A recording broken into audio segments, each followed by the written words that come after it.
This is the Big Arch, McDonald's new burger. 2 beef patties, melted cheese, veggies, and a signature sauce. Looks juicy, looks great, but there is a catch. If this burger is so amazing, so fresh, so high quality, why does the CEO of McDonald's hold it like it's biohazardous waste? Why does he take the tiniest possible bite and call it a product? Then the video cuts off fast. Honestly, I think he tossed it and balled it off to wash his hands. The video blew up online. Burger King, of course, was right there waiting to pounce. They dropped a video where their own CEO happily chomps down the massive bite of a Whopper. Kemchinski later said he took a small bite because of good manners. Sure, and he called it a product because of good manners too, and held it like it was contaminated because of good manners. Basically, viewers saw a guy who seems, let's say, wary of his own product. And while that's a pretty vivid of what's going on in the US food industry, the scariest stuff happens behind the scenes. And some of it even the FDA doesn't know about. That part genuinely freaked me out. Today we are digging into what's actually in McDonald's most popular items, why the onions in a Big Mac could kill someone, why it's so hard to quit this stuff, and how the system starts working on us as kids. This is the investigation you've been waiting for.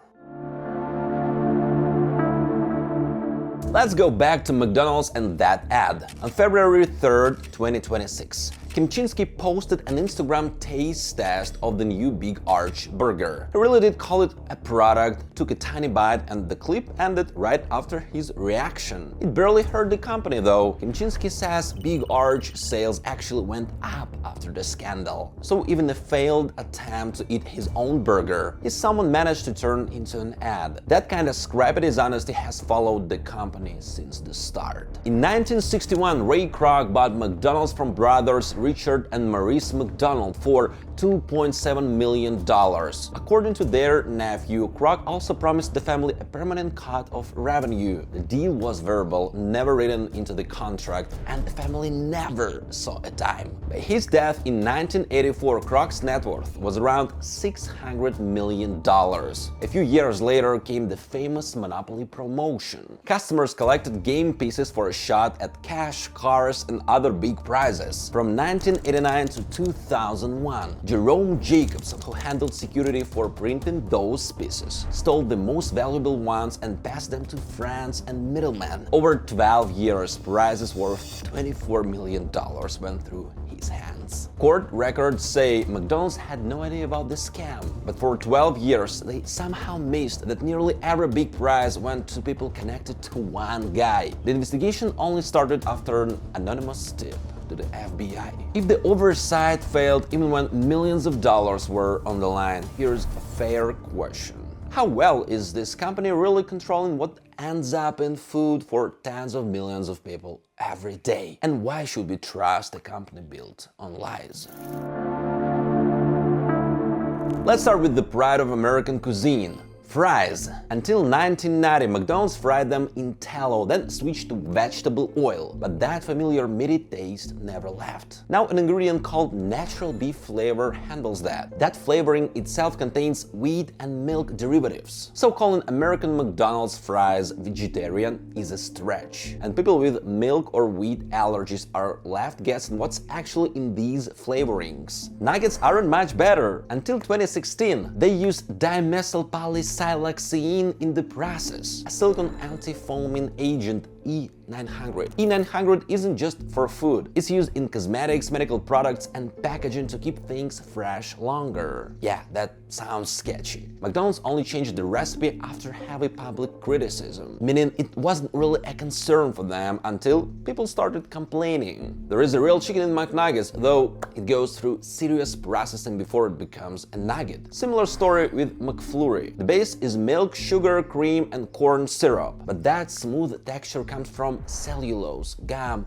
guar gum, carrageenan, and mono and diglycerides. All of these are currently approved for use, but they often cause GI issues, mess with gut bacteria, and sometimes trigger serious allergic reactions. That's one reason some McFlurry ingredients are restricted or handled differently in the EU. But at least you can read the published ingredients for these items. What's way more interesting is the stuff neither you nor even the FDA knows about. In March 2026, the Environmental Working Group found 111 substances that manufacturers had declared safe themselves without telling the FDA. 49 of them were used in roughly 1,000 products. The GRAS system that's generally recognized as safe lets a company assemble its own panel of experts, review existing data and decide a new ingredient is safe. Telling the FDA about that decision is optional. That shows exactly how big this blind spot is. Nobody knows how many substances companies have cleared themselves without the government ever hearing about it. And who's checking whether that in-house review was actually independent and unbiased? And yeah,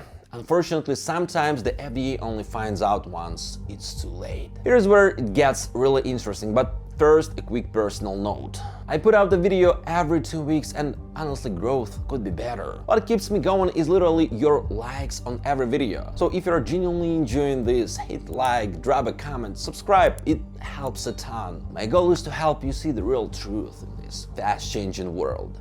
Now let's keep going. Look at this, onions from Taylor Farms. According to CDC and FDA, they were the likely source of an E. coli outbreak in quarter pounders back in 2024. 104 people got sick across 14 states. 34 were hospitalized, 4 developed serious complications, and 1 person died. McDonald's temporarily pulled the quarter pounder, but not everywhere, just 1 in 5 restaurants. So out of 100 locations, only 20 lost the burger. Then McDonald's dropped that onion supplier, found a more vetted one and brought the burger back. This case really shows how fast one local mistake spreads through a massive supply chain. And that's exactly why real regulatory oversight matters. Another big scandal hit in 2011 to 2012. That's when the public learned about lean, finely textured beef. Journalists nicknamed it pink slime. Leftover meat scraps were separated from fat using heat and centrifuge, treated with ammonia to kill bacteria, then mixed into the ground beef. The method was approved by US regulators, but most customers had no clue what was hiding behind the term beef patty. Somewhere in there is meat of questionable origin, plus this cow slime paste that's normally only used in animal feed and, yes, in McDonald's too. Only after the public backlash did the company drop this ingredient. Either way, the recipe only changed once the process became public knowledge and started hurting the brand's reputation. As long as customers don't know, the corporation has basically no reason to explain anything. Meanwhile, we keep handing them our money and getting back a product of questionable quality.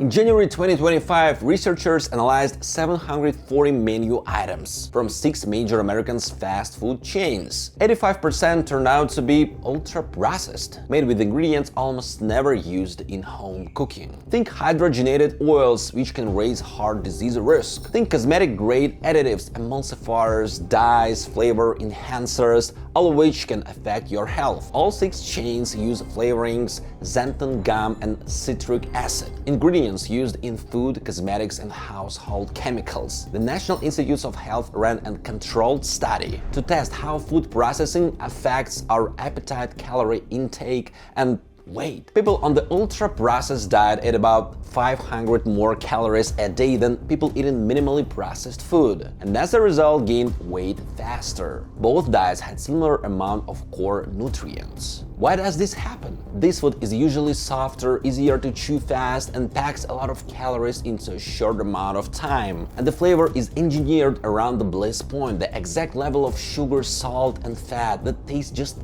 perfect to most people. McDonald's has spent decades testing sauces, buns, breading, flavorings, and salt levels. The goal? Make customers like it so much they want to eat it forever. And by the way, your kids are already growing up inside this system. Future customers are being trained early. With the Happy Meal, a kid gets food plus a toy, a familiar character, and a chance to collect the whole set. So a trip to the restaurant stops being about hunger and becomes about fun and reward. So just knowing the ingredients isn't enough. Knowledge doesn't erase memories, familiar taste, and habits built over years. But there are still a few things you can check. First, the full ingredient list for every item is published on the American McDonald's website. Second, natural doesn't mean organic, and on its own it tells you almost nothing about processing. Third, if you have allergies, always double-check the flavorings, dyes, and additives separately.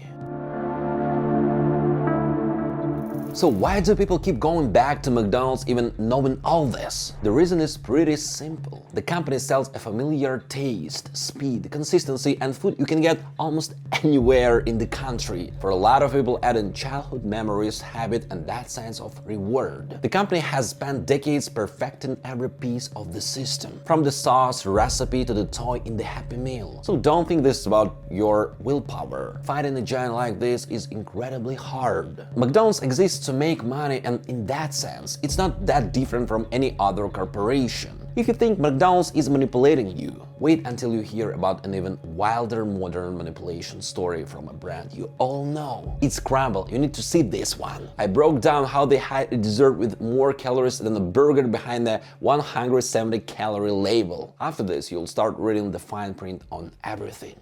See you there.